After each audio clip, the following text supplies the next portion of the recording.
Hello? I realize that some people may still be filtering in, but we didn't want to take up everyone's evening, so we want to try to get started on time.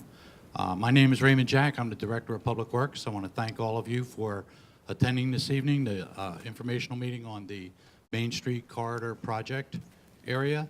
A couple housekeeping items right off the bat.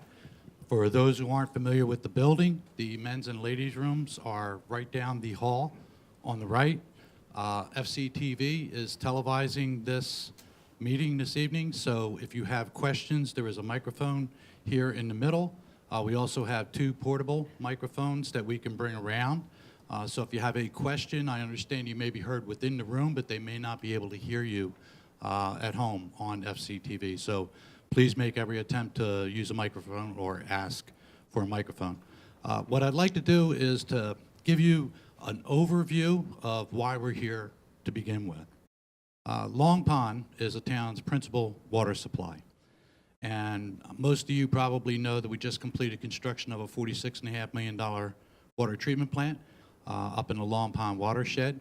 And that was replacing the old Long Pond pumping station, which was constructed in 1898. The main that goes down Main Street and through T-Ticket is in that vintage. It is 1898/1899. So that's how old the main is. It's old, it's antiquated, it is non-functional in many ways, and it's an accident waiting to happen. So it was designed almost 120 years ago for a society that has grown substantially, so it does not meet the needs of the downtown corridor area. So it is time for that main to be replaced, and that's what really drove this project. So what we're really looking at here are two projects. You're going to be hearing about the surface improvements this evening, but the underlying project is going to be the construction and installation of a new 16-inch water main to replace that antiquated main that is presently out there. For that project, we are looking at a 2-year construction window, which includes only the shoulder season. So therefore, it would essentially be 4 construction periods is what we're initially planning.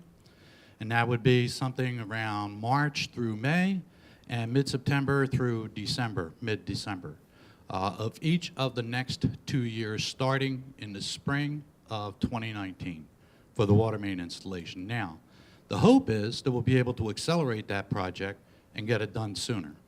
Unlike the sewer that recently occurred out in the eastern area of the highway there, the sewer main went down the middle of the road.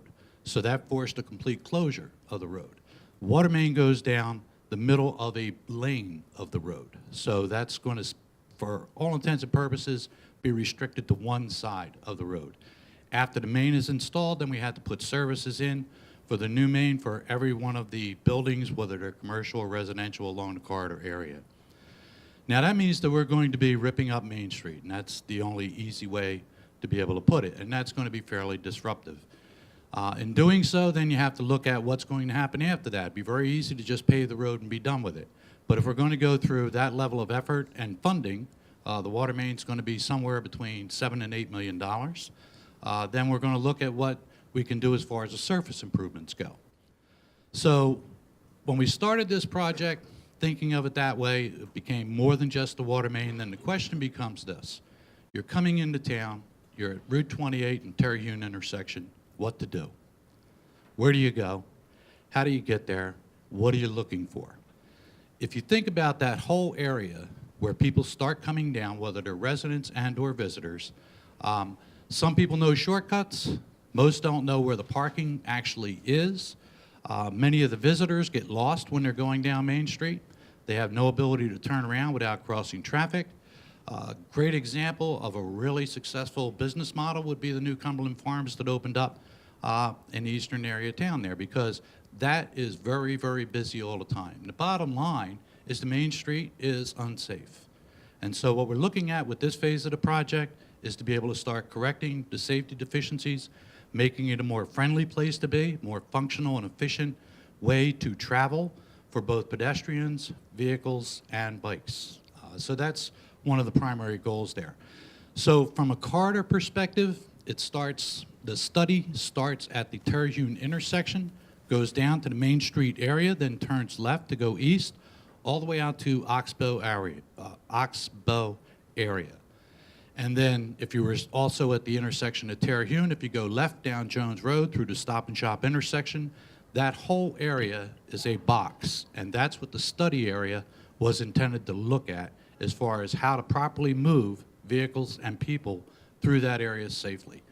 So it's a larger area than what we're looking at here. What you're going to see this evening is the study and preliminary designs for the surface improvements for that 18,000-foot area between Palmer Avenue, going down Main Street, T-Ticket Highway, Davis Straits, all the way out to Oxbow, which is just past the school administration building. Okay, so beyond that, the last thing I wanted to say too, that what's really important about this is that under state funding initiatives, they will only pay for the roadway improvements. They will not pay for what's considered a local improvement, which is the water main. So the town has to fund the water main. But in doing so, it puts us in a position to successfully partition the state for funding to do all of these surface improvements that you're about to see. So basically, we're going to be putting in something around 40% of the cost of the project, and then we're going to be looking for outside funding in the form of grants, not loans, in order to fund all of the surface improvements. All right, so we have our consultants here this evening, Tate and Howard and TEC, which is the engineering corp, and they're the ones that are working on the water main and transportation improvements. Kevin Dandrade is going to be giving the presentation this evening. So if you have any questions, try to use the microphone. At the end of the meeting, the plans are in the back, so take your time, feel free to review anything. This is an informational session. It's a two-way street. So you'll be hearing information, and we hope to get information from you. Any concerns that you feel need to be addressed, any specific project areas that you feel may be able to be improved. That's the purpose of the meeting, and it's not going to be the only opportunity that you have. So with that, I would turn it over to Kevin. Thanks, Ray. Can everyone hear me okay with this mic? Okay, great.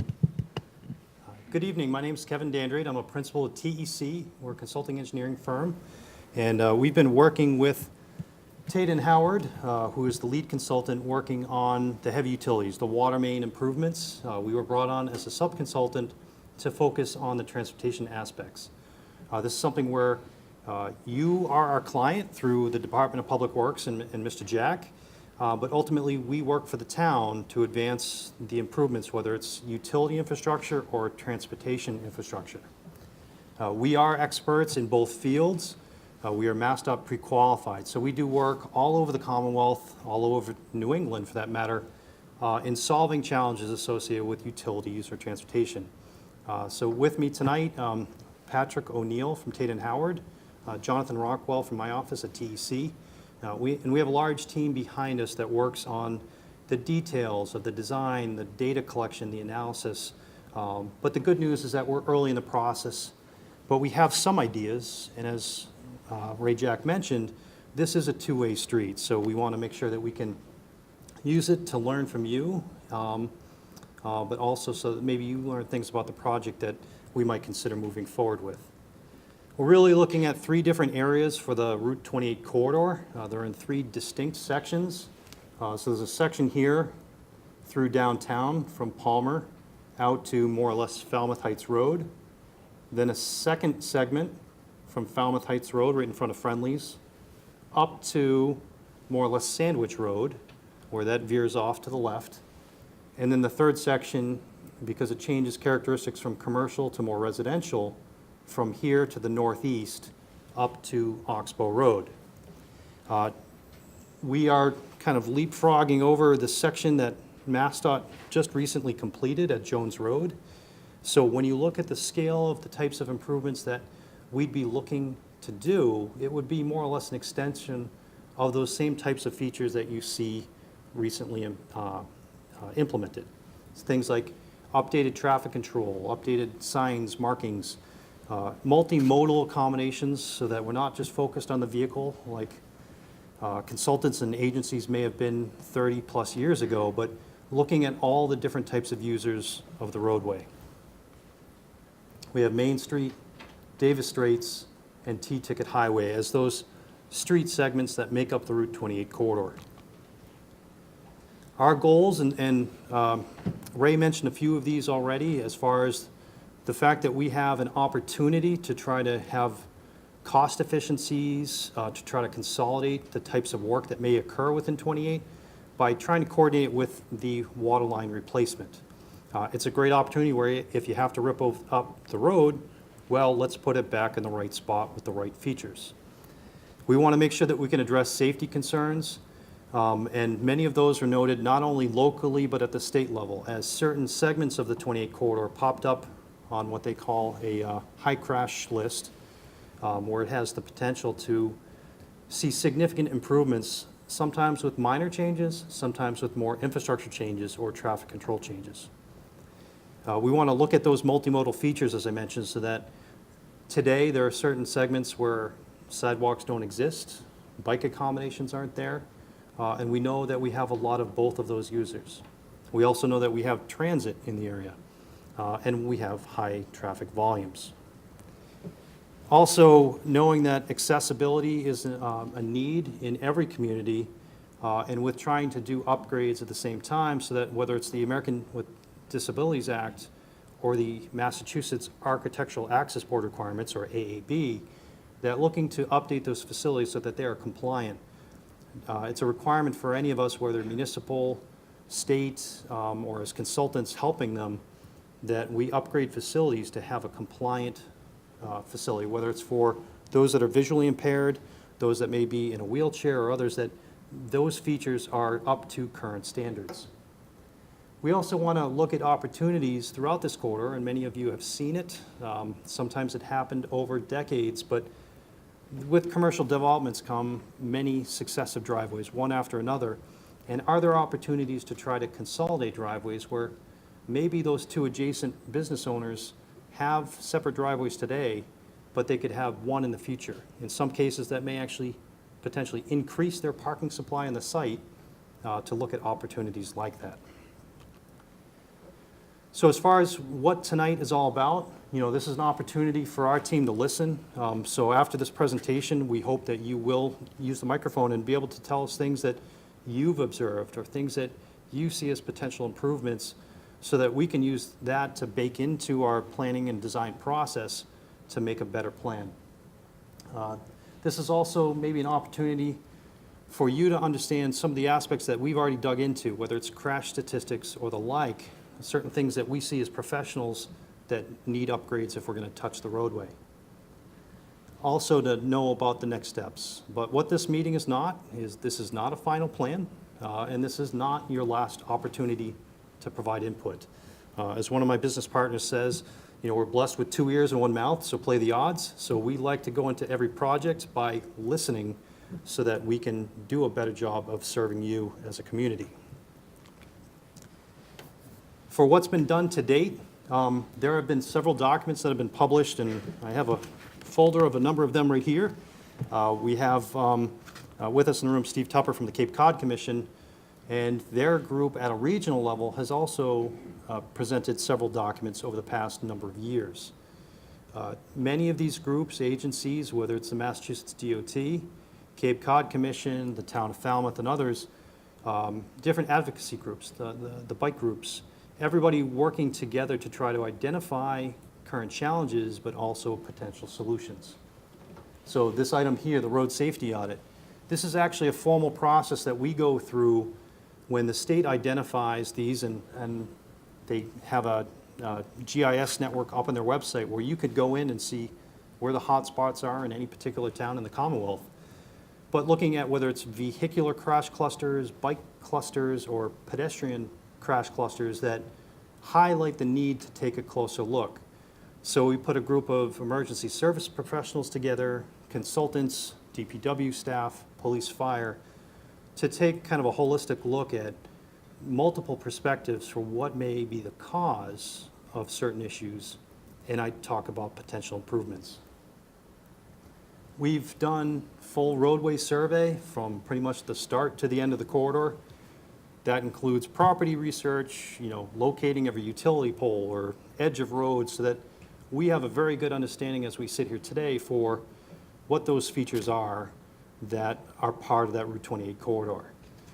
We have some initial plans, and they're concept plans that are at the back of the room. You'll see snapshots of them up here this evening, but it's really just a sense for the ideas of what we'd like to move forward with, and we'd love to see your reaction. Some of those things might include intersection configurations where maybe there's a skewed intersection today that we can square up a little bit better. That might improve sight lines or shorten pedestrian crossing distances and things like that. Look at traffic flows or traffic controls. There's obviously a lot of volume, and we're in the season of it building as we're post-Memorial Day now. So that volume is approaching its peak seasonal high. We have some more data to collect to supplement what was done a couple years ago. And there was another consultant that had worked with the town, with planning, DPW, Board of Selectmen, McMahon Associates, who had issued a report in April of 16 that have some of the same types of improvements identified. We want to look at sidewalks, crosswalks, bike lanes, to try to look at new accommodations that are up to current standards for trying to accommodate all those different users. And lastly, we've done some great coordination to date in meeting with representatives from Massachusetts Department of Transportation, Cape Cod Commission, to look at not only the process that's ahead, and it's a formal one, for design reviews and programming, to try to seek those grants that Mr. Jack was talking about for federal or state level grants. That there are a number of them, but the most prominent of which is the Transportation Improvement Program at the state level, funded by Federal Highway. And that is a process to get into the system, navigate through the system in hopes of trying to receive funds. Now, the water line has certain costs associated with it, and that's in the range of 7 to 8 million, as Ray had said, but the transportation improvements on top of that are also important to note that although within state highway in particular, that's going to likely be federal funds that would be applied, that we'll seek. And that's probably going to be in the range from start to end of about 10 to 12 million. So that's not anticipated to come from local funding, but with our team collectively working hard to try to secure those other grant sources. As far as some of the current challenges that we've seen out there in the street, whether it's through the road safety audit or our inventories or the data collection, you obviously have a high volume of traffic. Whether they're there on purpose or by accident, with not knowing the routes. And many of us today are using this thing to navigate around the streets, for better or for worse. But knowing that there are some people that choose to be on 28 to come into downtown. There's some people that are heading through town but may not know the different routes but just stay on 28. There's the business traffic, there's the residential traffic, and all the different users that come in and out of downtown and the commercial district. Many of these areas have no turn lanes, or they have partial turn lanes, and you may know some of them that as you're heading up 28 past McDonald's and you look to turn left on the Sandwich Road, there's a good swath of pavement there where you could slowly bypass traffic, but there's no formal left turn lane yet. But given the volume of traffic on many of these turns, based on our standards that we deal with, it begs for having a well-defined lane, which can also look to reduce crashes, particularly rear-end crashes. We want to look at blocking and queuing through intersections. In some cases, it's a capacity issue. In some cases, it's the fact that we took a photo tonight that trying to turn left into one of the commercial businesses from a single lane, and you can easily block up 8 or 10 vehicles behind you just because you can't get out of the traffic flow. But most importantly, we want to look at crash severity at these key intersections. With some of the high crash locations that have been identified throughout the process that we've already studied and assessed, a lot of those crashes, say at Dillingham, there are a lot of angle crashes, meaning that they have a greater propensity for injuries because it involves an angled collision instead of, say, a side swipe or a rear end. So we want to take a look at, are there traffic control improvements that can help solve it? Talked a little bit a moment ago about accessibility requirements and conformance to current guidelines. Many of the ramps, although they may have somewhat gentle slopes to them, may have a couple different issues. One is hopefully you can see the ponding of water that occurs here. And after that monsoon that came through at one point today, we noticed as we came into town, there's still some of these localized low spots, some at ADA ramps that need to be fixed with just changes in grading. Not severe, but you may also notice that as you walk around certain areas of town or other facilities in adjacent towns, you see these yellow or gray or red tactile warning devices, the bumps that are in the accessible ramps that are for visually impaired pedestrians. Those are not currently at many of these intersections throughout the corridor. So as we bring it up to standards, you would see things like that so that the curb would be reconstructed. Other challenges, the lack of bicycle accommodations, except for showing you the photo here for what was done on 28 near Jones Road. That is a facility that Mass DOT has their new guidelines. They're out. They've been out for about a year now, but looking at different types of facilities. This is something where some prior reports had suggested that it might be worthwhile to investigate a side path or a multi-use path that might be on the side or beyond the sidewalk of Route 28. In a lot of these areas, though, because there's so many commercial curb cuts, our team has assessed it and suggested that it's not a safe alternative because of so many different conflict points along the 28 corridor in this area. The other thing that we've seen in our experience, we, just so you know a little bit about TEC, we have been part of the Massachusetts DOT Safe Routes to School program looking at bike and pedestrian safety throughout the Commonwealth for about a dozen years now, since its inception of looking at targeted infrastructure improvements that help improve bicycle and pedestrian safety. So we come with great experience throughout the Commonwealth that we can bring to Falmouth to look at things like extending these bicycle lanes north and south of that area. We would ideally have areas where we would be buffered from traffic, but we have to carefully consider those things because just with a show of hands, who is a residential abutter to the 28 corridor in here? How about a commercial abutter? Anybody? Okay, so we've got a good cross. How about interested in the 28 corridor period? That's most of us. Okay, so we have to carefully consider throughout this process, and we are early in the process, but looking at the ideas that won't severely impact the abutting landowners, knowing that although the state does tackle the construction process, the state and the town have to work cooperatively to acquire right-of-way through a modification of the state highway right-of-way. So there are a couple areas, and I'll go back for a quick second just to show you the map here, but the town of Falmouth has jurisdiction and ownership along Main up to Falmouth Heights Road, and then pretty much right at Friendly's, this is all part of the roadway that is owned and maintained by Massachusetts DOT. So we have a couple different roadway owners, and that's not a problem. That happens all the time, and every side street is owned by the town, so there's always that natural interface. But we have to make sure that we are contemplating the right-of-way process that's ahead along with the improvements. We also have a number of locations where we have skewed intersections where motorists would have to look way over their shoulder to see oncoming traffic.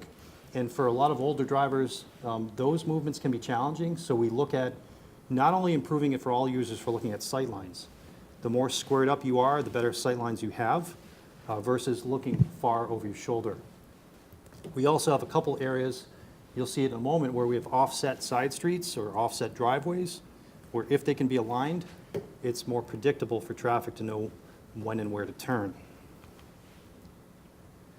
We also, this is a snapshot from Google Maps of the commercial corridor towards the east end, between Cumberland Farms down here and McDonald's and the like, up near Sandwich Road. Obviously, we have many curb cuts, many different areas for traffic to interact, to cross, to conflict. So we need to look at some of those areas with great scrutiny. Also, areas where we actually have head-in parking where they have to back onto 28 to come back into traffic, and I think everybody would agree that's not a safe alternative today. But then just the congestion of turning vehicles, and I mentioned a moment ago that even a single vehicle looking to turn left into a business or a residence can tie up traffic for 10, 12 vehicles behind them. There are some exhibits at the back of the room, but this provides a little bit of a snapshot just to orient you to a number of different elements, major elements of what we may try to do with this plan, such as extending sidewalks up here along North Main, looking to tee up one of these legs at North and West Main there at the intersection of the post office, looking at updating the older signal at the fire station. It's equipment that no longer complies with the current standards for traffic control devices, so knowing that they can and should get out with a good response, but also the right indications for traffic on 28. Updating ADA and AAB compliance at wheelchair ramps. Looking at curb cuts that may already be planned to be removed as part of certain projects that are ongoing, things that may be through the planning board or things that we may also have to encourage.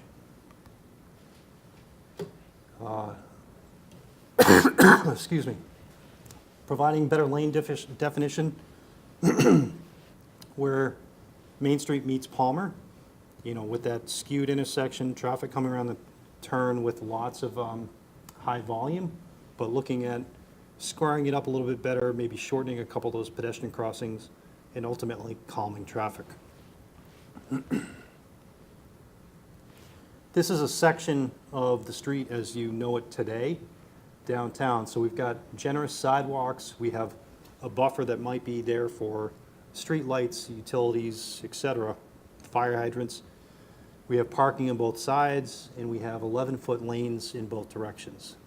This is an area where downtown we saw some crash trends where there were some side swipes, whether vehicle to vehicle or vehicle with parked vehicle. But ultimately, that section, as we found with data, traffic's moving between 25 and 30 miles per hour. It's just that the constraints within downtown don't encourage speed, and that's a good thing for all the pedestrian traffic that's there. However, what it also does is it limits our ability and our flexibility to have other different features. Thankfully, with traffic operating slowly, we would look to do things like enhancing bicycle pavement markings for sharrows, signs that say that they're allowed to use the full lane, better warning signs at some of the key crosswalks, particularly the one near the municipal parking lot, right in the middle of downtown. Certain key intersections that we've looked at, and we do need to collect some additional data this summer, is to look at intersections like Scranton Ave, where we'll be continuing to investigate the possibility of traffic signal control or turn lanes on 28, knowing that the police station, senior center, and other uses, very active uses, are right around that intersection. We also know and have seen that certain boat trailer movements don't seem to agree with that median island that's there. And that's something that currently hinders certain movements, and we want to make sure that whatever we do out here respects all the different folks that come in and out of the harbor and elsewhere. So we do need more data to solidify our recommendations here, but we know that it is a hot spot for crashes and congestion. Looking at removing the island and upgrading ADA ramps. As we move further to the east, northeast, and these are oriented a little bit differently just so it's easier to fit, we get down to Falmouth Heights Road, and I'll show you a blow-up of that in a moment. Certain access changes that might be possible here. But when you look at, and for the business owners in the room, this is something to think about when looking at an alternative that might include a roundabout. You say, well, gee, it might be different, and if I had to lose a driveway, well, right now it's tough to take a left anywhere on 28, right? If you're on coming out of a private site or a side street, you could be waiting for a while to wait for a gap in traffic in both directions. But if you had the ability to turn right, and now you could spin around the roundabout and come and change direction, it's a much safer way of entering traffic by taking right turns and controlled movements through a traffic control device. Looking at Opportunities to square up Dillingham right here. This was a particular focus of our road safety audit because the crash trends were so high and a lot of angle crashes. We meet up here with what was just recently constructed at Jones Road, and that's, although the symbol got shifted, this is the area of the Mass DOT improvements. And then from Stop and Shop's driveway, moving further north, looking at opportunities to better define left turn lanes, add bike lanes to extend them further north, possible traffic control changes at the Falmouth Mall or Walmart Plaza, right near Burger King. Define left turn lanes, and then we head up towards Sandwich Road. This is an area where, in prior reports, there was a suggestion that it might be worthwhile considering a two-way center turn lane, which is essentially the area where left turns in both directions can use it for any turn into any driveway. We are not recommending that. We're looking at defined left turn lanes in areas, specific areas, because there's a high potential for head-on crashes with that type of two-way center turn lane. So if you're not going to provide distinct turn lanes, best from a safety perspective to not have them at all. But we will be continuing to explore whether we have other pockets of left turn lanes between the Walmart driveway and Sandwich Road.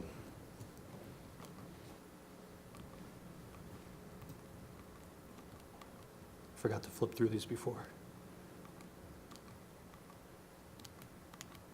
Okay, so we have certain sections where we don't need some of those left turn pockets and we can keep that roadway cross-section somewhat narrower, but we still want to try to provide sidewalks, standard sidewalks on both sides, 6 feet, 5-foot bike lanes, 11-foot lanes, and then reciprocated on the other side of the road.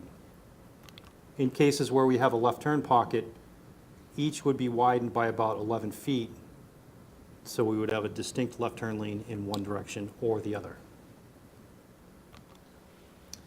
As far as the roundabout itself, this is something that received some conceptual support from the Board of Selectmen going back a ways, knowing that, I'm not sure if it was in the same great meeting room, but there were a series of meetings when the planning study had been done in cooperation of the Planning Board, Board of Selectmen, and other groups to solicit some feedback then. But this is one of the outcomes, is that there was some conceptual support or endorsement for a roundabout to improve traffic control in this area. We've designed several of them. One just got finished up in southern New Hampshire, but knowing that we have to design it for heavy vehicles, whether it's commercial trucks or large trailers with boats. But also, I talked about those access improvements before, where we'll be working with the abutting business owners along the way. Whenever we have a potential opportunity to consolidate driveways, that will be a discussion, because those business owners and tenants are stakeholders in this process, that we want to make sure that we keep a viable commercial district or a viable residential area while trying to make improvements. Up at Dillingham and Spring Bars, this is where I talked about trying to work with some of the curb cuts, but also look to align it. So right now, that roadway comes in down over here next to the old gas station site, and looking to align it with Spring Bars and quite likely signalize it based on what the data already tells us today. There are some areas where removing some islands, squaring up geometry will help significantly.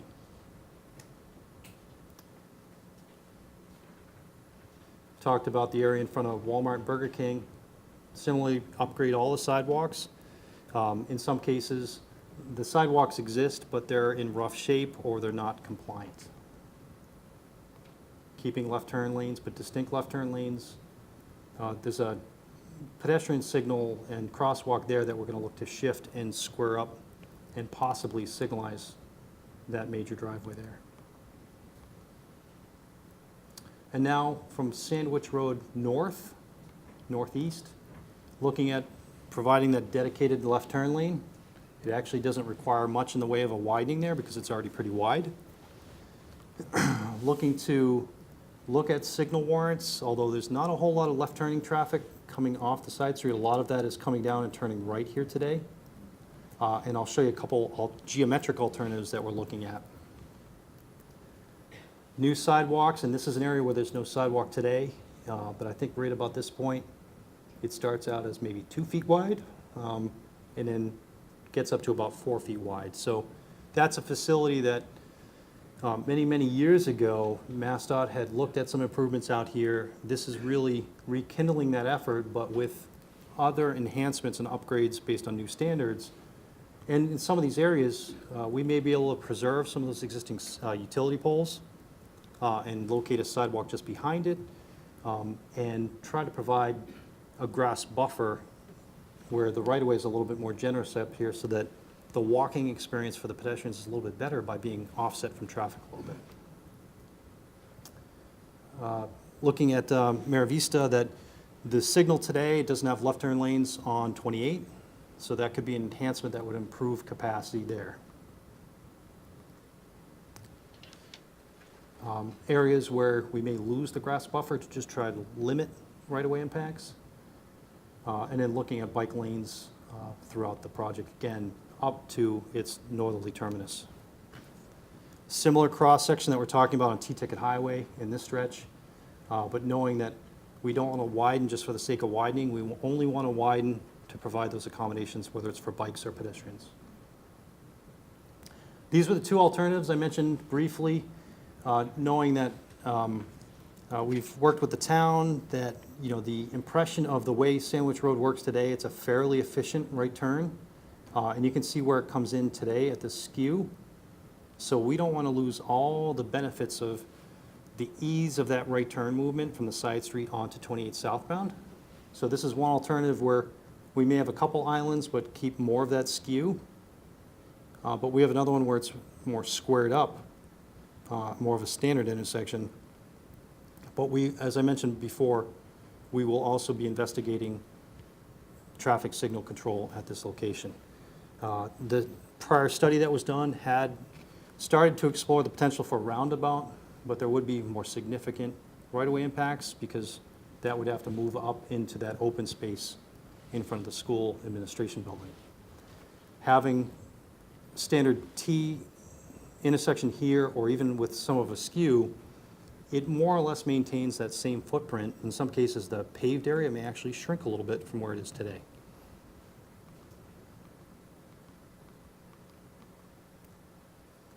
Just mentioned the left turn lanes on Mara Vista. So as far as where we go from here, this is just at a conceptual level.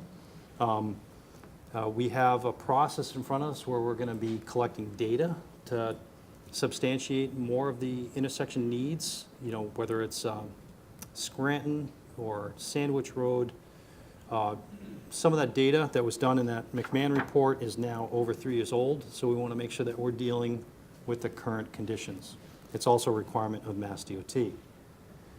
So we want to look at those opportunities where we may be able to limit where we're doing the left turn lanes to only what's necessary. We need a lot of coordination with the utility companies to make sure that as we're doing roadway work, you don't see another, whether it's fiber optic improvement a year after that, that it's all coordinated and in sync. We're also looking at different grant sources, as I mentioned before. So working through MassDOT, we're currently submitting what are called project need forms or project initiation forms over the next month. And that starts that conversation both in MassDOT and the regional level for the potential for federal funds. But we also have different economic development grants that our firm and others have been successful in securing for communities. And knowing that a lot of these improvements are at the gateway to downtown Falmouth, there's a program out there through the Executive Office of Housing and Economic Development called the MassWorks program. This is really geared at improving the business community environment and the state looking to make investments in infrastructure that will create new jobs or business activity. So this is something that this could be a great candidate for that. Also, if there's any housing projects in the area with a focus of the state, that makes it that much more of an attractive grant opportunity. But in that state highway section, this may be broken up from a funding perspective in multiple buckets, but we wanted to make one seamless project. So that was an overview of what we're looking at for ideas right now. We'd love some comments, and Jonathan and I are happy to answer questions, but we want to really listen to what you have to say. We've provided a contact with our administrative assistant. Our office is in Andover, but we do a ton of work down the Cape and southeastern Massachusetts.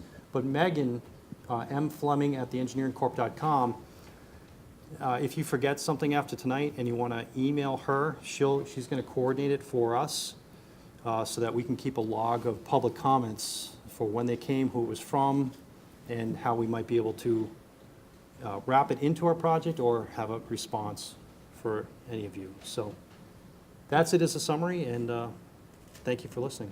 And now it's our turn to listen.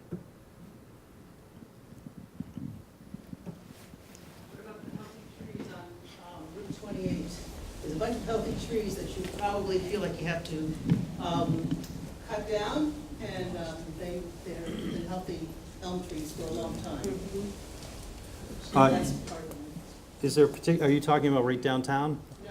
Okay. I'm talking about the T-Ticket Highway between Sandwich Road and Marist Extension.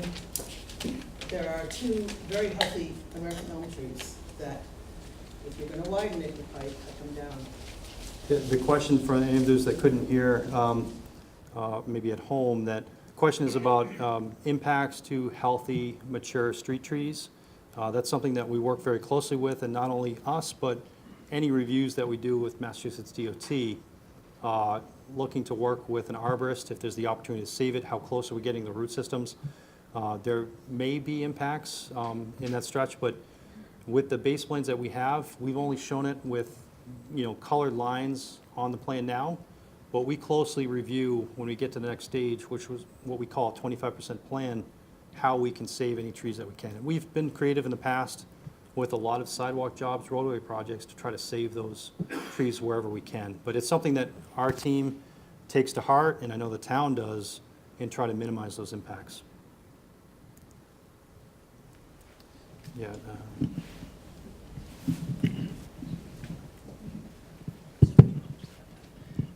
Question, or maybe more of a suggestion, about bike and pedestrian accommodation. It might actually help just to Yeah. have something to point to flip back to. Particular area? No, just in general. Yeah, go back the one more that has the number of feet of each. Oh, sure. You just had it. One more. Shoot, that one. So as a biker, there are two things that bikers hate. One is granite curbs, because they're dangerous, because if you go veer just a little bit, you hit that, you're done. And the other is, if you're, as an alternative, want to ride on a sidewalk, is the dips at Yes. every curb cut. So bikers are, for the most part, going to therefore move into the street rather than bike on a sidewalk. So, but an unprotected bike lane, like you've shown pictures of, this just basically a stripe, does not provide much psychological or real safety. So I'm wondering, as an alternative to both those things, if it's possible to have either just on one side or on both sides of the street a multimodal path, and I know you looked at this, but hear me out, so that's on street level, but you're providing the barrier that a granite curb would provide, but you're providing it here, so that it's, and whether it's a granite, thing that goes like that, or those pylons or whatever, but some kind of physical barrier that then separates a two-way, bike and pedestrian path on both sides of the street. So everybody's on the street level, but everybody's protected physically from the cars. It's a different color paint. You have for the exiting cars, you have a stop sign, back here that says, look both ways for bike and pedestrian traffic or whatever. And it's, bright green or whatever the typical colors are. And then here you have, a 1 or 2 foot striped barrier with the pylons or some other kind of barrier. It seems like there's not, it's not like there's, I mean, that's basically how the Shining Sea Bikeway works, is you have, you know, two-way multimodal transportation. And if that can handle it with how many thousands of people use it a day, none of these areas are super high volume bike or pedestrians that you're going to have a lot of conflicts between those two users if everybody basically sticks to the rules. So I guess the question is, like, why not combine those uses, keep it all at street level, but keep everybody protected from the cars? Yeah, and that's something that we did explore. Thank you. We explored at an early stage, and I think that we're actually working on several projects that it's called a cycle track, where it's, you have roadway traffic, a buffer, then a two-way bicycle and pedestrian facility, or sometimes a separate sidewalk. So we're actually currently exploring that in areas of downtowns where you want to be separated, but it's also in areas where we don't have that many curb cuts. And that's one of the biggest challenges that we see from a safety perspective. But this is not a closed door. We'll continue to look at it, and if it makes sense in certain sections, we can certainly consider it. But it's really, the section that you see laid out there is because, and I think you pointed to it, that many of the more advanced cyclists don't like to use the sidewalks, you know, that are operating at a higher bike speed and et cetera. But we also explored, could we do a 2 or 3 foot buffer so that we have the vehicle traffic, then a straight buffer, then the bike lane, then the sidewalk, and it gives that extra buffer distance, but every extra foot we widen to try to provide that buffer has impacts to the side, you know, for adjacent properties.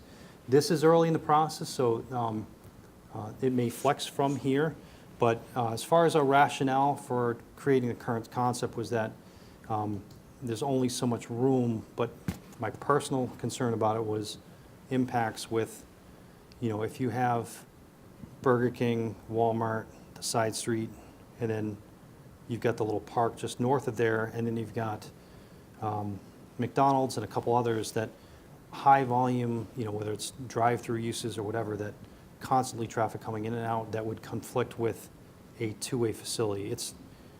It has been done, but we found that the bike lanes can often be used in lieu of that, just because they're closer to where the traffic stream is, where people are looking for the traffic stream. As long as it's got a barrier, a physical barrier, it's not just a stripe on the road. I think Yeah. that's. But there are several alternatives, and you know, we'll continue to explore some of those as we move forward. Well, the other is to only have it on one side of the road, and then you steal all that footage and you put it all on one side.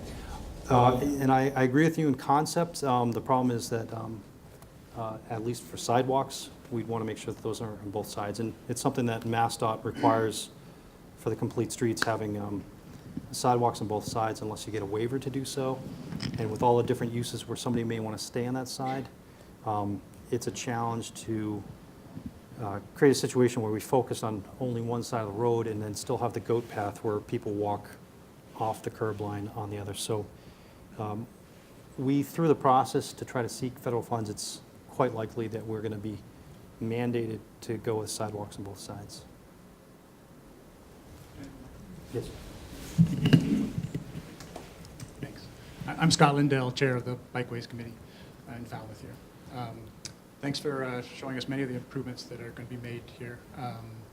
I do want to point out regarding stealing one side from the other. I mean, if you stole the bike path from one side and put it on the other, you still have plenty of room for the sidewalk on the other Potentially, side. yes. Yeah.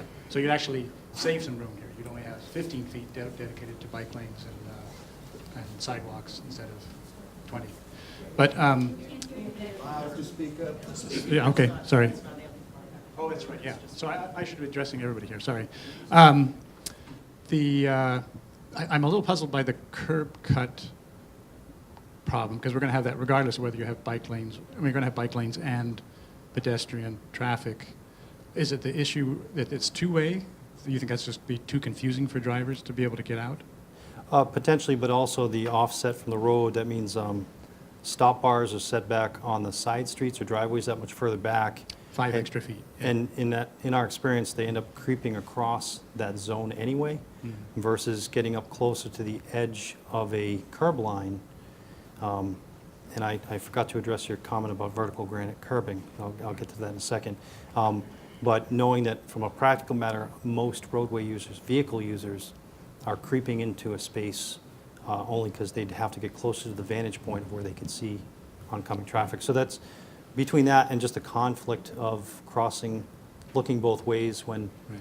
some retail traffic, say, might not be accustomed to looking both ways when they first approach the side of the roadway, Right. The creeping will happen onto the sidewalk anyway, it sounds like, potentially. right? Which still creates a hazard. Yeah, they should still stay back 10 feet. One thing I think you pointed out, which is great about the possibility of a roundabout at Falmouth Heights, is that it allows drivers to take the right turn into the businesses they want to frequent and not end up backing up traffic. Is it possible that we could do the same at Sandwich Road and then maybe even restrict more left turns altogether and just instruct people to, use the roundabouts to approach their businesses from the right? I think that we've got Jones Road in the middle of those areas, and I think that No, you don't. bet- Oh, Jones Road, yeah, that's right, yes, you have Jones Road, yes, sorry. that trying to provide an area for turnaround, it's a pretty considerable distance. I think it's over a mile About a mile. from Falmouth Heights to Sandwich with a lot of different users. So the project was not envisioned to have full access changes with a median down 28, knowing that that would be a particular challenge for impacts to businesses. But there may be certain segments where we need to do it to better control traffic, like near Falmouth Heights roundabout, just to better control the angle at which motorists are supposed to enter. The other thing from a bike perspective, and we've done this in several roundabout jobs, where you provide a wider swath of a multi-use path to get off before the rotary, and then you can enter back into traffic after, so that you're not competing with cars within the circumferential area of the roundabout itself. Last thing, before I give up the microphone.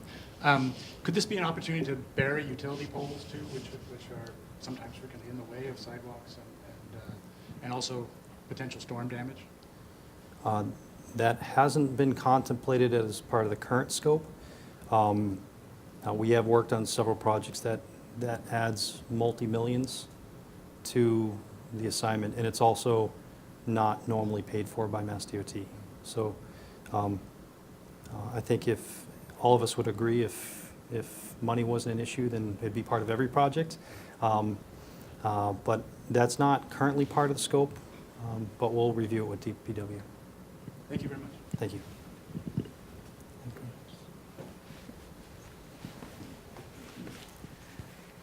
When someone mentioned about trees, it made me remember that in front of Friendly's, and it's on the edge of the road, so I would say it's a town tree, is a tulip tree. And there aren't a lot of tulip trees.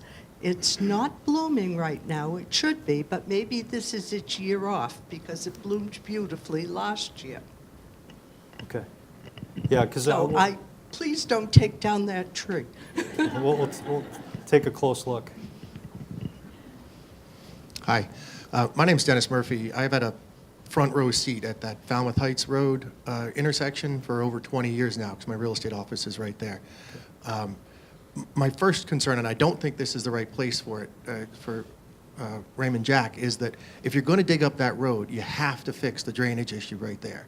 We get flooding there, cars flood. My office actually got about 3 inches of water last year because there's so much flooding there. You got to deal with the drainage. If you're going to dig it up now, deal with that now, find the money for it. Okay, I know this isn't the right meeting for that because we're talking about above ground here, but That's the right conversation, because we know of certain localized areas Yeah. where, that was one that Ray brought up with us, that we're early in the process, but from an infrastructure perspective, we'll have to proof out, are any lines clogged, how's the drainage handle? oh, there is no So, drainage there. That's part of our mission as we Yeah. move forward in the process, so this is the perfect opportunity to bring that up. Great. And then my other concern is with the rotary itself. I think the idea of asking people to drive past where they're going to turn left, go down the street to a rotary, and then turn around is frankly kind of a fantasy land. I just don't see people doing it. I also think that it's going to bring a lot more cars. If they do what you want and actually do that, it's going to bring a lot more cars to that intersection. I don't think they'll do it. So I think the rotary itself is kind of fixing a problem that doesn't really exist. You know, as I said, I've been there 20 years. I've never seen a backup there that doesn't originate from the Stop and Shop lights. That's the only reason that road backs up. There's just a good flow. You know, a couple years ago, they got rid of the yield sign going from Falmouth Heights Road onto 28. And I don't know if they did that to improve some accidents that happened there. But again, I don't see too many there. So I just don't see a real problem there. And the third one is the removal of the curb cuts right at Orleans Auto. That's right where my office is as well. I don't see how the 18-wheelers that do deliveries there will be able to make it in from closer to the Falmouth Inn way, take a right turn around all those cars and get back for deliveries. And it's that curb cut, losing that one is really going to hurt some businesses. So I'm not a fan of that rotary at all. Yeah, we've taken a high-level look at it, but whenever we do the more detailed design, we look at turning templates for the types of trucks that go to those businesses before we look at closing them, shrinking them, whatever. But I think the opportunity to turn that I mentioned before that you brought up is really just in those areas that are close to the roundabout. I would fully expect that if you were further up, you know, in front of the Staples Plaza or other uses, that you would continue to just try to take the left. But for those that are uncomfortable with it, it provides an opportunity to still use it to change direction. It's just not, the further you get away, the less likely it is people are going to use it for that reason. All right, thank you. I don't know if this is your purview or what. There are quite a few businesses in town. I find it's very difficult to come out because of signage or bushes that are too close to the road. I don't know if this is something that you would address in this project because it's dangerous. You have to get way out into the road in order to see. No, this is the perfect venue for that too. So we've identified several of those areas as part of a road safety audit. Other observations were in that 2016 McMahon report. And others, we'd love to hear from you because I think we've witnessed a number of them that through the process of designing the improvements, if the road flexes outward, some of those things would go away anyway. But whenever, over time, things happen, things grow, and they don't always get cut back. So if you know of particular areas where we should take a look at it, whether it's a private driveway or a public side street, those are things that we naturally look at through in the process ahead. So we'd love to hear from you if you have specific areas. Hi, Sam Patterson, happen to be a selectman, but I'm also old enough to have lived through the rapid changes in technology that we have. And I feel like we're overlooking an opportunity to include in your mission the inclusion of a communications conduit. If we're going to tear up our streets, it seems like we ought to include a conduit for communication. Right now we're having a big challenge. We have this amazing internet backbone, which I've been assured could handle all the internet traffic of the entire world, but we can't access it. It's called the last mile challenge. And I know that in earlier technology days, when Chicago was dealing with growth at a huge rate, I happened to be there in the 70s, the Bell Telephone Company at the time said they could not handle the increase in regular telephone communication, analog, had they not had fiber optic technology available in the existing conduits that were built into all the streets back in whenever, like our water mains, or sized for a particular size, and they just could not handle it using copper and coax. So fiber optics allowed them to use it, but at least they had those conduits in the streets and were able to then take advantage of the increase in communication by providing a different technology. It seems like if we're going to dig up our streets and disrupt things, we should be thinking about what's it going to be like 20 years from now with increased technology and communication, which is business related and much higher bandwidth to transact business. So if we're going to upset our infrastructure like this, I think we need to include a conduit that includes fiber optic communication with the laterals that might be required to branch out to the various businesses and residents along the way. So I would ask you to put that into your mission and look at the feasibility of doing that as part of this project. Certainly, and thank you for the comment. I think that's very forward-thinking as far as needs down the road. And that's part of our coordination with utility companies. And if there's a certain municipal service line that's identified, whether it's communicating from school administration building to town hall or other needs, that type of work, if it wasn't done by the utility companies, would likely be a non-participating element that fell outside the federal funding that would become a town responsibility. But we often do it for things that we think we may need. Not all the time along the entire length, although that's possible. We often do it if there's an intersection that we think someday may need a signal, and we don't want to rip up the road in the future, then we'll put pole boxes and conduits on the road just to keep from having to do that very thing. So it's something we can explore with DPW and something that we can raise with the different departments in town and with the utility companies to see if that's something that they'd like to invest in to provide that corridor-long backbone. Where's the mic? Oh, okay. Linda Clark, I'm the president of Falmouth Housing Corporation. I'd like to talk about the intersection at the mall, Okay. if you'd like to bring that up.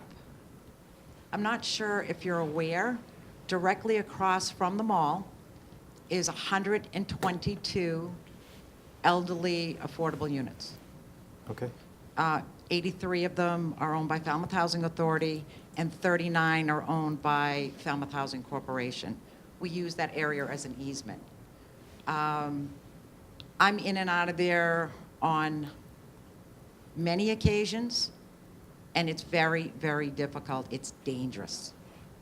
And now you have 122 elderly, maybe 80 or more out of the 122 have vehicles. And it is dangerous, as I can't even tell you. So going east, you want to turn left, and now you have traffic going left into the mall, traffic coming around them. It's a nightmare. I think it most definitely warrants a traffic light. Yeah, and that's something where we will be collecting additional data there. Okay. I've witnessed the volumes coming in and out of the plaza, the mall, many times, and it is one of the hotbeds of commercial activity, for that quarter-mile stretch between there and Sandwich Road. But that's really, once you get north of Stop and Shop in that driveway, you've got that little dip in the road, and then you come back up again near Burger King, and there's a lot of different interaction. You're absolutely right, and that's really the start of that area where it absolutely needs the left turn lanes that are out there today and other improvements, but it also warrants a very scrutinizing look at traffic control and whether or not there's a signal that's needed there. And I understand that the pedestrian crossing is going to be eliminated down. Well, or modified, shifted gonna shift to a better over. location. And Okay. if there is a traffic signal, if there's any crosswalks, they would be controlled with pedestrian signal heads at a controlled crossing in that area, if it meets the warrants. But warrants can be side street traffic, it can be left turn traffic opposing the through traffic, it can also be pedestrian traffic. So there are a number of different ways that a signal can be warranted, but that is a particular onerous area from all the different movements that are occurring that requires a very special look. Exactly. That's what we're requesting, to take a long, hard look at that area. It is definitely, it's dangerous. No question in my mind. May I say something about Falmouth Heights Road now? Sure. I do live on Falmouth Heights Road, and I have to agree with this gentleman. I'm up and down that road. I live here year-round. I don't think it warrants a rotary. It does warrant drainage, but not a rotary. I don't see any major issues in that area. And I'm up and down. My husband owns Prudential Financial, which is right around the corner there. And we don't see a warrant for any kind of a traffic So you haven't circle. seen any particular safety issues in your No. driving experience? None. Okay. Okay, Thank you. thank you.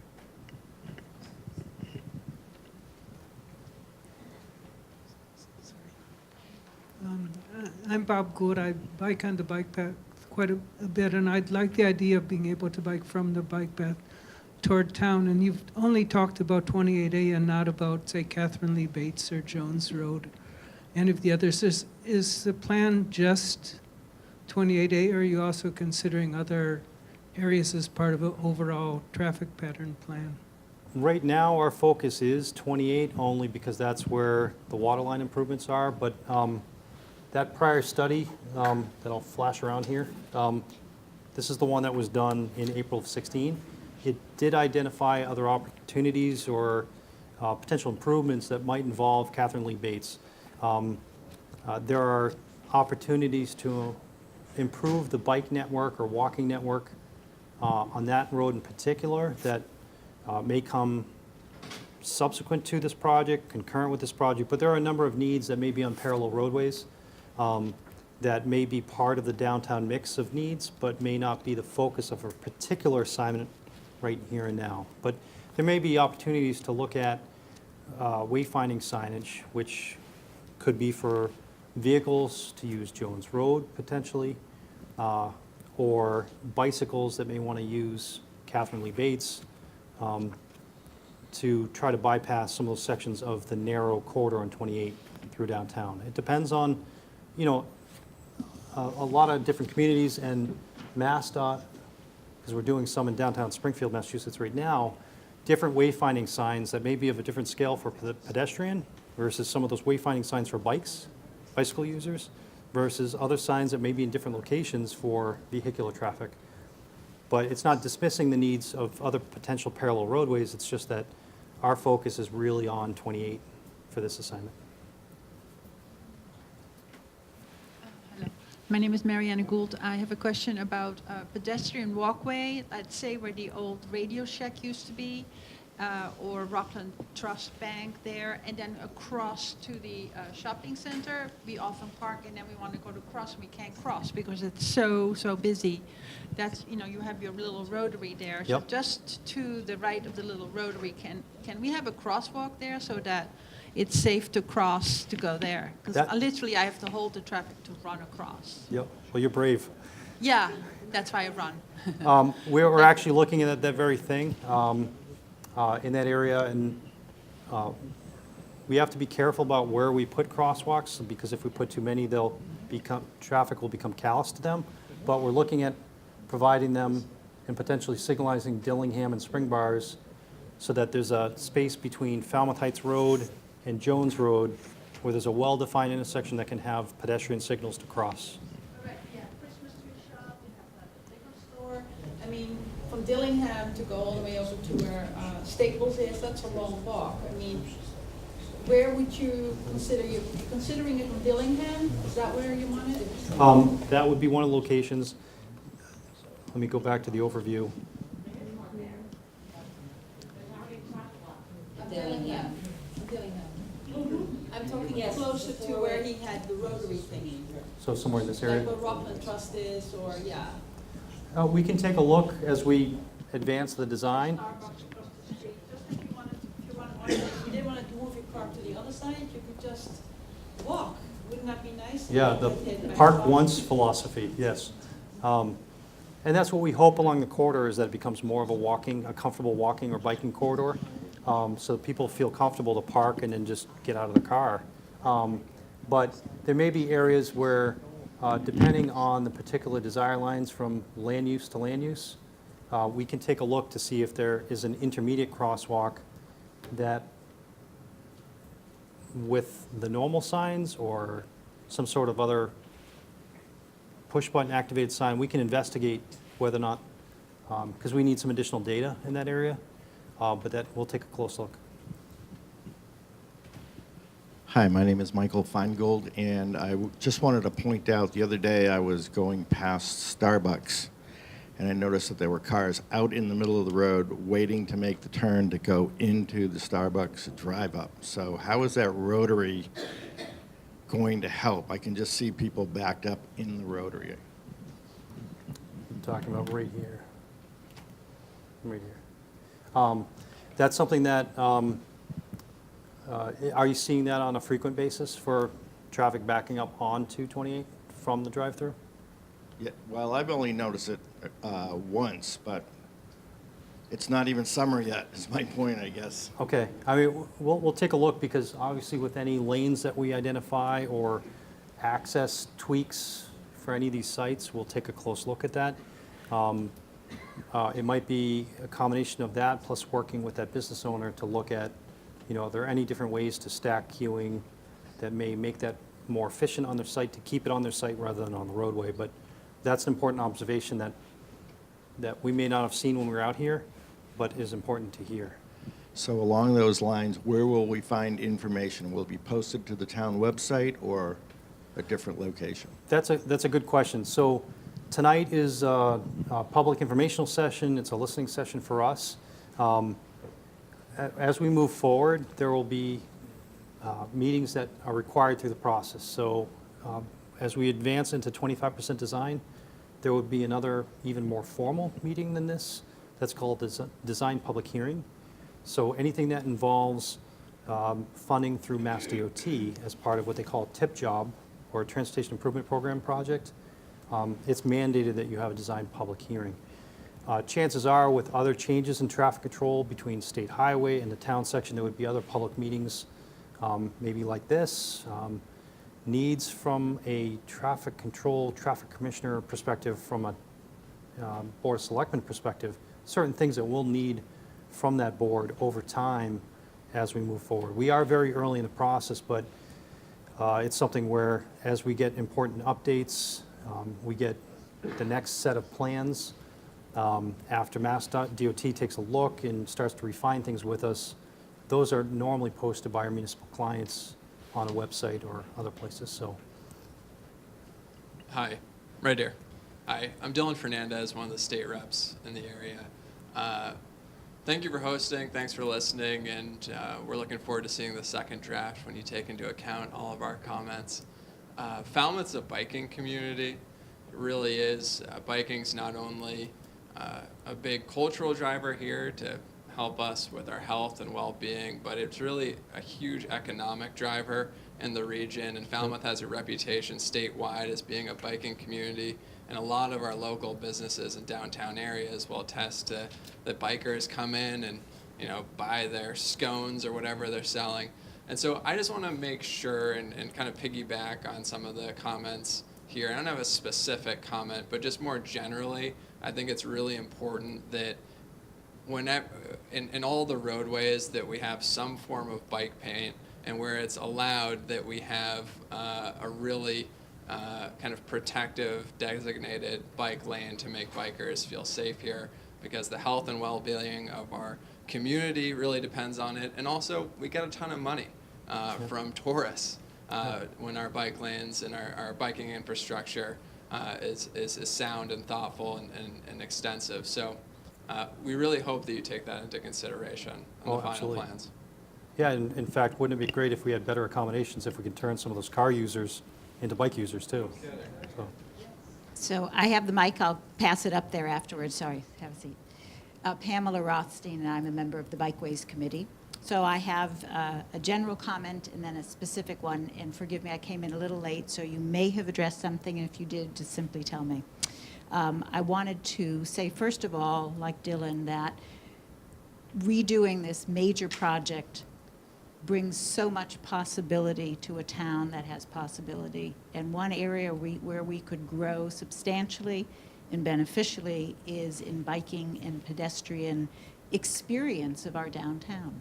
It's widely used. We've all seen tourists and people walking all over Main Street. It's not as good looking and it's not as functional as it might be for those people who are not in a car.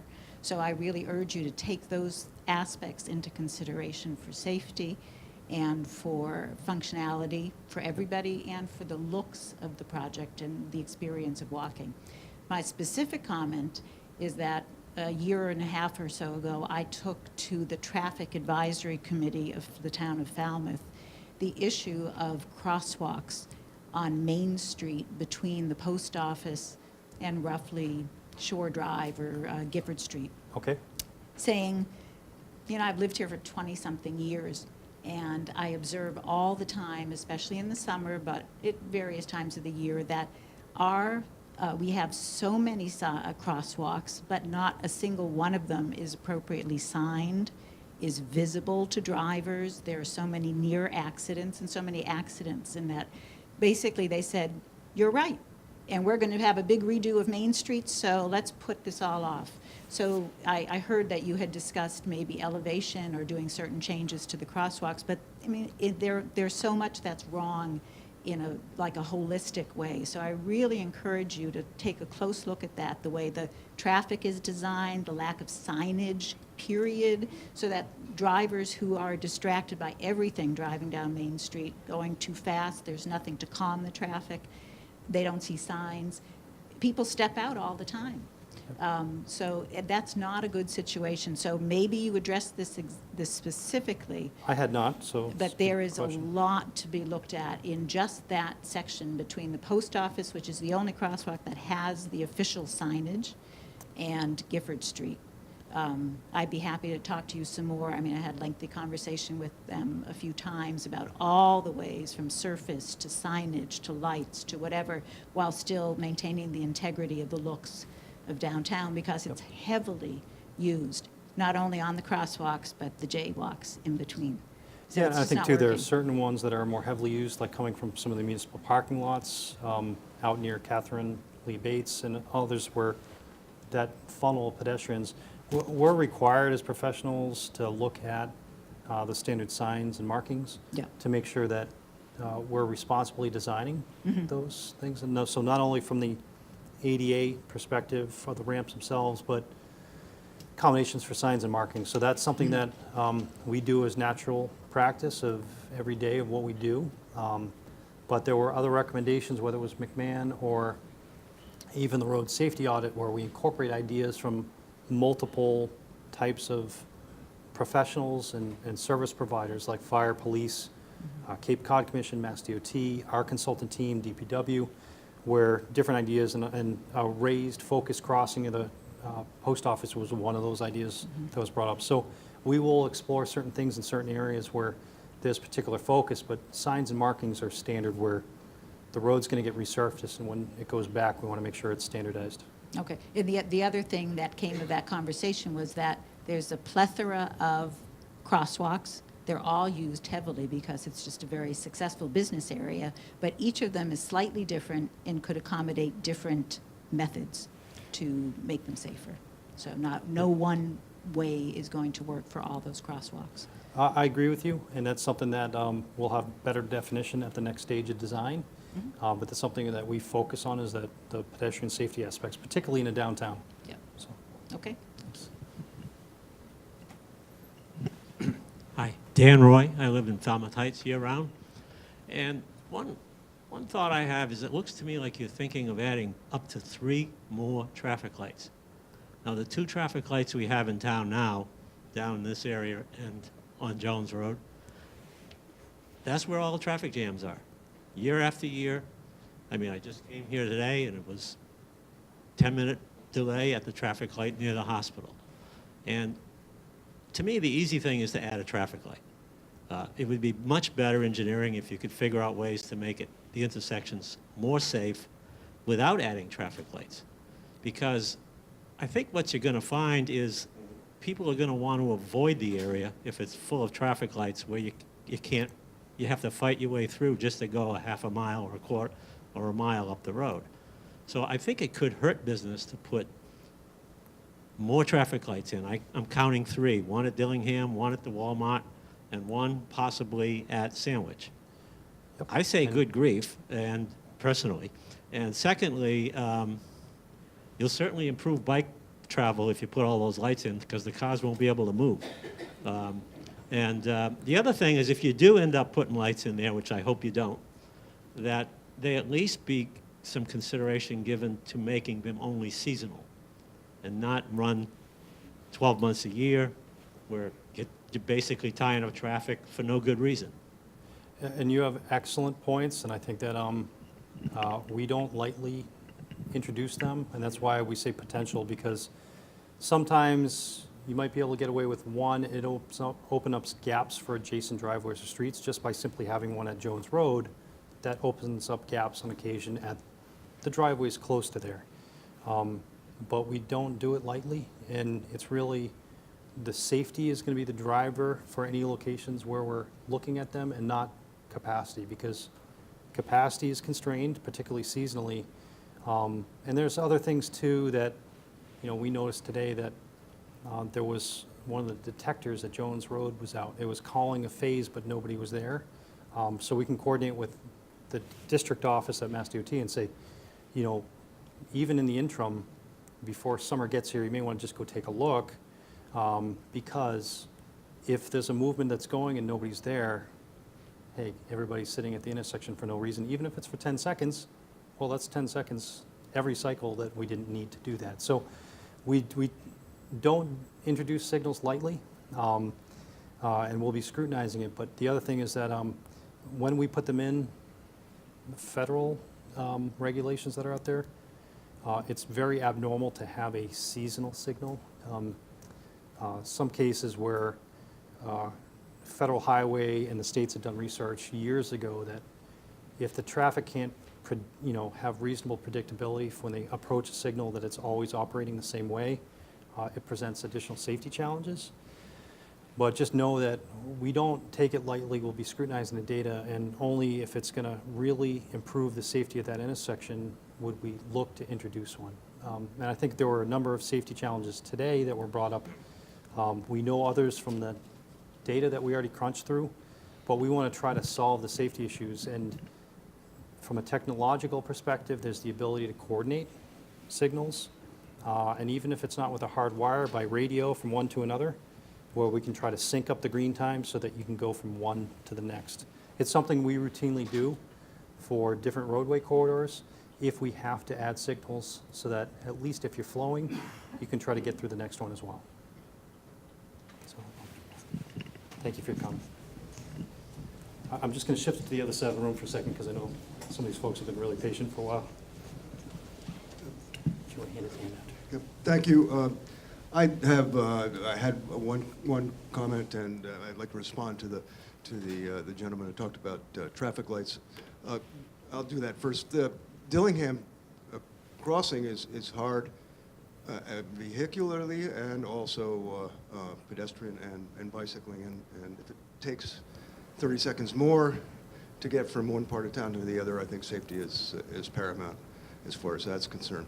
My other thing is, bike lanes are terrific until they end. And so at Palmer or down 28, I'm concerned with pedaling along and suddenly you're out into traffic. So what happens with those things? It happens right now, on the section of around Jones Road. Correct, and that's a very abbreviated section for what they already hit on. And I just want to use the opportunity, too, to say that within that section that was upgraded, DPW worked with MassDOT, so there's a new water line there, so that doesn't have to be ripped up again. Just wanted to point that out, that infrastructure is there and secured, but bike lanes, any improvement ends at a certain point, and we may not be able to match in with an improvement on the far northeast end of the corridor, or there may be other needs that continue to be necessary subsequent to this project on Palmer or other places. Ultimately, if we can end it at a distinct intersection, that's great. Or in the case of heading out to the northeast near Oxbow, we would look to have warning signs that identify that bike lane ends, look for traffic within the lanes. And there are standard signs that we introduce at those termination points. But ultimately, we do have to bring it back into the existing situation at some point. But our hope is that with this almost 3-mile corridor, or just over 3 miles? Just over 3 miles, that we can have more of a comprehensive look and comprehensive improvement between in the lane use in downtown, but then hopefully bike lanes from Falmouth Heights, Scranton, Falmouth Heights, all the way up to the northeast.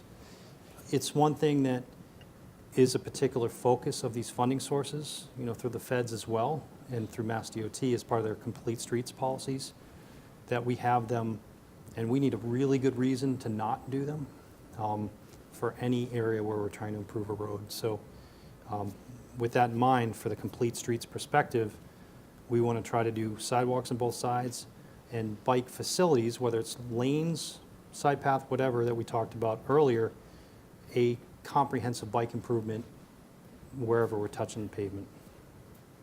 So, My name is Pete Lowell. I'm also a biker, but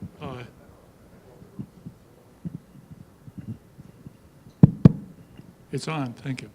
I'm also a biker, but my concern is that we've been enjoying the disruption on Route 28A and on Palmer Ave, where the gas pipelines have been laid, and I just wanted to make sure that if there are no gas pipelines under the project, and I know there must be part of the way, that the gas company gets invited to join the party and put in a pipeline, even if they weren't planning to do it, or something like that? Thank you. yeah, you got it. No, that's part of our natural process of, you know, not to speak now or forever hold your peace, but you have an opportunity to do it with and in conjunction with other utility work, because quite often the state would put a moratorium on trenching for a period after the roadway's been upgraded. So it's to their benefit to coordinate with us right from day one. So those coordination meetings are in front of us, but that's a very important perspective to make sure that everything is in sync and it gets ripped up once. Hi. First, I'd like to second that this is the busiest corridor probably in Falmouth, serves much of our community, and it should handle all communication, not just water, pedestrian, biking, and cars, but internet and cable as well. It may be our best, if not only, opportunity to introduce real competition versus the poor cable service we have now. But the main reason I rose is the intersection of Maravista Avenue Extension and T-Ticket Highway. You spoke of adding a left turn lane out of Maravista Ave Extension onto T-Ticket Highway.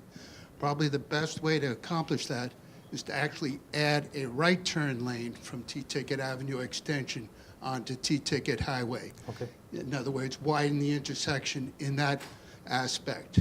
Now, if you're on T-Ticket Highway, there are problems with that intersection as well. If you're going north towards town, if the first vehicle wants to turn left, they block the intersection because there is no left turn queue lane there. Now, if they move into the intersection to where they should properly begin to take their left turn, yes, you can go around them to the right. And I think there's opportunity there where Homestead Road goes into Heritage Lane to take some land so that you can have a left turn lane and the travel lane go around it. It's probably already town or state owned. Coming the other direction, away from downtown, you probably could use a left turn lane there, but that's a very challenged section. It's fairly narrow. That's where those large elm trees are that were mentioned before. I don't know if a left turn lane on T-Ticket Highway to go left onto Heritage Lane is possible or not, but also, it seems that traffic light is sort of an on-demand traffic light, whereas if you're on Maravista Avenue Extension or Heritage Lane, if you pull up to the stop line, you only have to wait a short while before it's triggered, and that most of the time, it's green for T-Ticket Highway. Now, if it's just recently been green for the side streets, there's going to be a delay. But I think that's a good feature. And the gentleman mentioned, I don't want to see 3 traffic lights added. It's really 2.5 because there's already an on-demand traffic light for the crosswalk that's going to be moved. You're speaking of moving from the Maravista Avenue and T-Ticket Highway over to the Walmart entrance there. So it's sort of 2.5 lights added. And the seasonal idea maybe could be accomplished more by more of these on-demand lights where the minor streets typically get a red light unless there is a demand for them to get a traffic signal in their favor. Yeah, and any work that we do as new would be new technology, new detection to try to make so it's as efficient as possible. I just want to make sure I understand. So you're contemplating bike accommodations for segment 2 and segment 3, and what have you accomplished or for proposing for segment 1? For segment 1, because of the constraints of downtown and preserving the narrow lane in each direction, which are only 11 feet in each direction now, and It's the quite on-street wide by Gus parking. Canty. It's much wider than 11 feet. Right And now, where Scranton Avenue meets, that's wider than. oh, 11. as we get just east of there, yes. Yeah, just east of the Yeah, rotary. we may have more flexibility there. Okay, good. But down near the post office and right Yeah, down to, no, I that's, agree. there's What- limited flexibility What I'm there. hoping is we can get it all the way to the bike path, because we want to drive the economic traffic of that huge tourist linear park into the commercial districts of the town. Yeah, and we do have some additional flexibility. It might be right where segment 1 meets segment 2, Yeah. where there may be a few trees in that area, but it doesn't have the same characteristics as further to the west of there. Right. So, If we could get all the way to Gifford, then people could get onto Kathy Lee Bates and avoid that area where there's parking on both sides of the street. yeah, we'll take a close look at that, because that does have potential. I just want to kind of reiterate and, combine what a lot of people have been saying, which is the tremendous opportunity that this project presents us with, and getting it right the first time, so that we're not digging it up again. And so that, at the beginning you talked about burying utilities. Well, that might be a few extra $1 million, and the sewer, well, then you have to dig the whole thing up. In the scheme of things, like, who cares? Like, let's do it all now, because really, I mean, burying the utilities has so many advantages in terms of storms, in terms of getting them out of the way of the sidewalk, in terms of, aesthetics, and to not do it seems crazy, to save a few million. I don't know if it's a few million or 20 million or whatever, but in the scheme of things, it seems like a drop in the bucket for the payoff, to me. I mean, I haven't seen the numbers, but, and also the sewer, I know they've done that through some of it, but, the town is looking at enormous nitrogen mitigation coming down the pike, and if there are areas that are likely to, use that as a feed into for a future sewer, let's do it now, even if that means digging up the Yep. whole road and it's a huge pain for a few months or whatever. Yep, and we didn't bring up sewer, but we've had discussions, and there may be opportunities on the northeastern end, Yeah. where DPW is exploring that for that very reason. Yeah. If there is a need to do that now, and, the nitrogen loading also deals with how we manage stormwater. Right. And that's a permitting process that's in front of us, and part of the process that we have to go through with design. But I think wherever there's an opportunity to do something early and proactively, DPW is already on it. They've given us our mission. That's really why we're here today. They want to do it right, do it once, and I think Yeah. there's opportunities that we'll explore with them. Ultimately, some of them may have big price tags, and that's a community decision, because as I mentioned before, that stuff isn't covered. It's called a non-participating item with other typical roadway projects that the feds But we may wouldn't cover. decide as a community that it's worth it. Yep, So just yep, to and have that as an option. And also that there have been several studies done along these corridors, and I've kind of lost track, but one was kind of like a 50-year look or something, and they looked at, changing the whole configuration of the plaza and all kinds of, I forget what, somebody help me here, which one that was, but it looked at really vastly improving the aesthetics and functionality of that whole corridor. The whole floodplain area, reclaiming, undeveloping some of it potentially. So just to make sure that you guys are aware of that, and that there's not, of that whole study and plan, and that can we help tie into that with whatever we're doing now, so that we're not putting in major, infrastructure that conflicts with that, or that makes that impossible, or Yeah, whatever, like That's this, Cape and Cod other Commission documents, yeah. study, was it? It was you guys, okay, sorry. That's probably my Heights Road. Okay. Yeah, But just, like looking at the whole picture, basically, and Absolutely. getting it right. No, and at that's the part of our beginning. due diligence when we enter any job is what's out there, talking with Steve and his other teammates over at Cape Cod Commission, Mass DOT, to try to get that big picture of what's going on. Some of those things are zoning related, that may Yeah. take time to do. Transformation of a land use, if assembled right, can sometimes happen quickly. Sometimes it takes Yeah. decades and decades. But just sort of to try to not put anything major in that would make that study, that plan impossible. You know what I mean? Yep. Like we're kind of putting things in place that will actually facilitate that rather than the opposite. Yeah, and I think a lot of the themes that we're talking about, including the multimodal nature of the 28 corridor, is really what's going to help encourage some of that transformation down the road. You were going to address granite curbs. Oh, thank you. Yes, in certain areas, from a design perspective, there are different opportunities to use. I think this gentleman was waiting patiently for a while. We'll make sure you get soon. Curbing, in some cases where we have a grass buffer, may use sloped curbing. In other cases, what they call the bread box asphalt curbing is cheaper and sometimes more friendly for bicycle users, but it doesn't last as long and can get ripped up by plows a lot more easily. On state highway, Mass DOT typically likes to use the granite curbing, the vertical type, but we've also used chamfered edge, or like where the edge is squared off, for the half-inch or inch closest.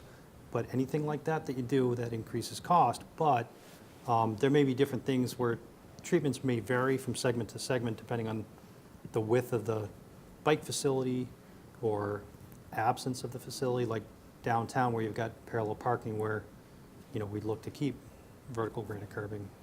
In fact, that area, we're not proposing to touch a whole lot other than those accessibility upgrades, just because that is a constrained section for that good quarter to half mile. So I think, sir, you get the microphone right? Hi, my name is Paul Dreyer, Town Meeting Member, Precinct 2. I have my compliments. I think it's a very good presentation, and you hit a lot of the issues that are concerned. I look forward to the next phase of design. But I have an issue on segment 1, if you can go back to that. This issue was not really addressed in McMahon report, although that was a good report, and these improvements aren't addressing that either. And that's the issue of truck traffic deliveries in downtown Falmouth there. I mean, there's an area south of Main Street, I don't know if you can see it there, where some trucks come in, large trucks come in, and they can... You can use the red button as a pointer. The red button. And anyway, there's an area on the south side, and some trucks get in and make deliveries to the restaurants there. Okay. For example, the Liam's. And then others that make deliveries on the other side to Pickle Jar, although that's a much more difficult area. But more likely in summertime, particularly on Friday morning, there's 2 trailer trucks parked on the sidewalk on Library Lane. And Okay. they take their goods and walk across Main Street and make deliveries on the other side of the street. I've seen furniture delivery where they stop in the lane, eastbound lane, and just unload. I mean, some of that stuff is crazy. I mean, I've seen a 50-foot cigarette boat come down Main Street. No one else can get through there. I mean, part of this is wayfaring, and part of it is perhaps you can consider making the access to some of these areas off Main Street a little bit more accessible, particularly since that's town property. So if you look at that, it might help improve those issues of truck delivery, which is a real problem in the summertime. Thank you. And I think although it may not be exactly in the scope of this assignment, we can always work with DPW to look at some areas where maybe there's a time of day change where parking spaces can be doubled as a loading zone. We're doing that in Tasket Beach and Hull right now, looking at converting their one-way system to a two-way system. And some of those loading issues have come up where it is important to not blockade traffic. And some of that's regulatory and enforcement based, but it's something that we try to keep in mind as a practical design. So we'll review some of those considerations as we move forward. I know you were waiting for a while. Thank you. John Alves from Precinct 3, town meeting member, representing many of the residents in T-Ticket. This gentleman had a very good idea at Homestead Lane about taking of land and making that left turn into Mara Vista Extension. Okay. Number one. Number two is that from the Coonamessett River or Oxbow to Stop and Shop is T-Ticket Highway. That's the village of T-Ticket that encompasses T-Ticket. The roadway now, the infrastructure has not been dealt with in the past 50 years. And the sidewalks are the same level as the road. Yep. We have a mixed community in T-Ticket now, from Falmouth Lumber, Abishon, businesses, and affordable apartments, and homes, single-family homes, sober houses, and things of that type on T-Ticket Highway. There's a lot more pedestrian traffic that operate or walk on the sidewalks of T-Ticket as of today.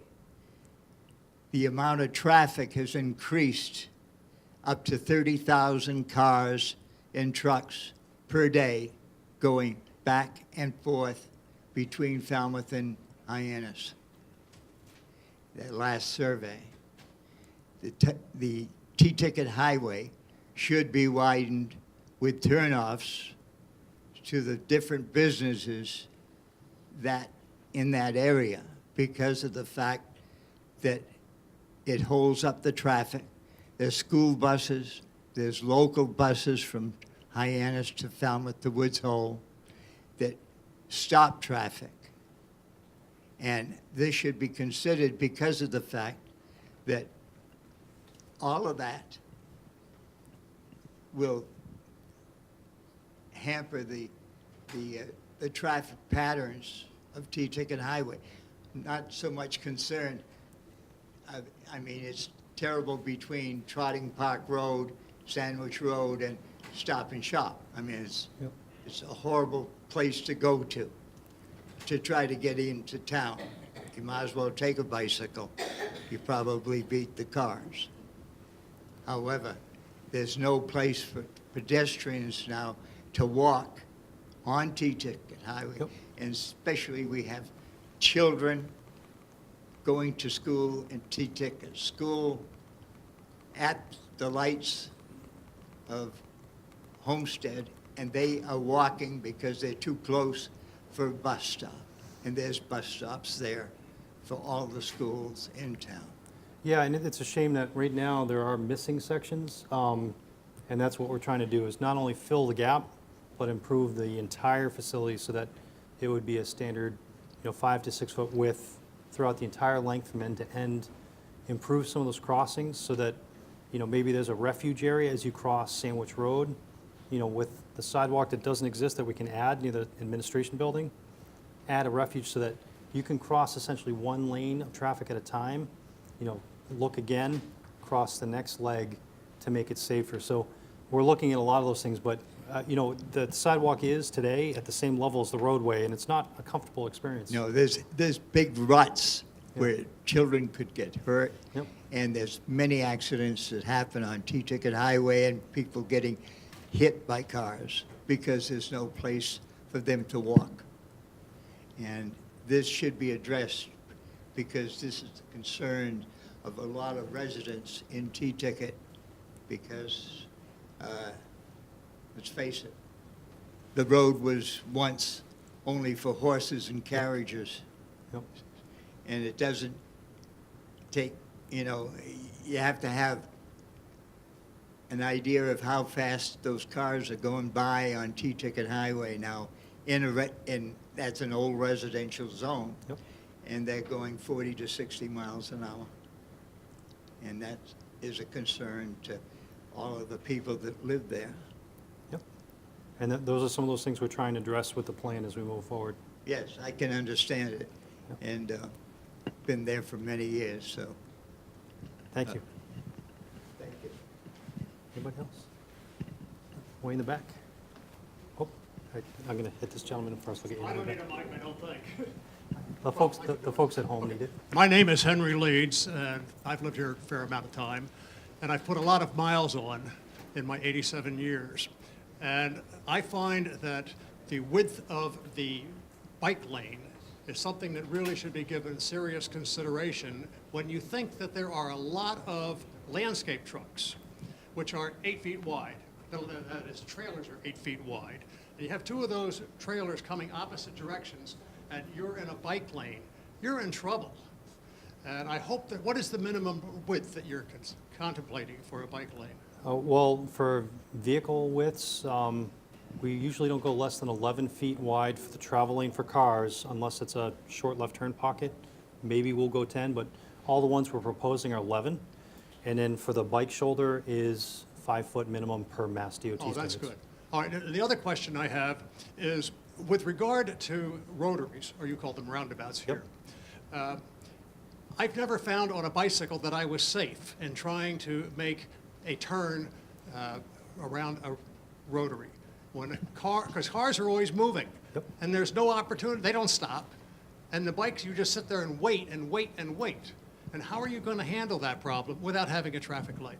Well, what we do, and it's part of some national standards for roundabout design, is to actually get the bikes out of the roundabout onto the side with a more generous buffer, so that going around the edge, it might not be a 5 foot sidewalk, it might be 8 feet, to accommodate the bikes that come off on a gentle ramp into that mixing area of bikes and pedestrians, but they're not within the curb to curb of the roundabout. And that way they can make slower, more purposeful crossings of some of those areas. You'll still get the hardcore bikers that'll be in there with traffic, and they're going around probably faster than some of the cars, but for some of those users, we provide the ability to get off from the bike lane that's there onto the edge outside of the curb of the roundabout, and then to get around the other side. That addresses half of the question. The next part of it, though, is you have to cross over the road. Yep. And you've got cars coming right down the road, going out and going straight. Yep, and they would have crosswalks to and- cross as well. A lot of times, people don't pay much attention to those crosswalks. If the traffic's moving, you can't even see them sometimes.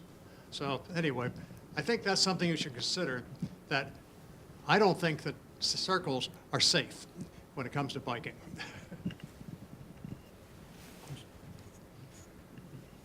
Hi, my name's Esther Ann Price, and I live on T-Ticket Highway between the Mara Vista Lights and Sandwich Road. And in the summertime, actually, even now, the backup from the lights at Mara Vista can go all the way down to Sandwich Road. And then coming the other way from Sandwich Road, or that just Stop and Shop, because the traffic might as well come from Stop and Shop. It'll go all the way back up to Mara Vista. Yep. I'm a biker, I'm a walker, and I'm a driver, so I've experienced all three on the roads. One of the things I've noticed, and we can't do anything about it, is the common courtesy of drivers would always make the biggest difference in how the traffic operates. But that's not the case in general. Usually, if someone is if you're going from Sandwich Road to Stop and Shop, a lot of times, if people will move to the yellow double line to make a left into any one of those businesses, there's plenty of travel on the right-hand side. The road is just about wide enough. And I don't know if you can designate it a two-lane so that people who are intending on taking a left from either, I'm bad with directions, so going towards Stop and Shop. Yep. If you can make a left anyway there, or coming from Stop and Shop, you can make a left the other way. I believe at present the road's almost wide enough to be able to do that. The other thing is Trotting Park Road. If you try to come and make a left out of Trotting Park Road, it's, I mean, I don't do it. It's very tough, yes. It's very tough. I go up to Homestead and then come around.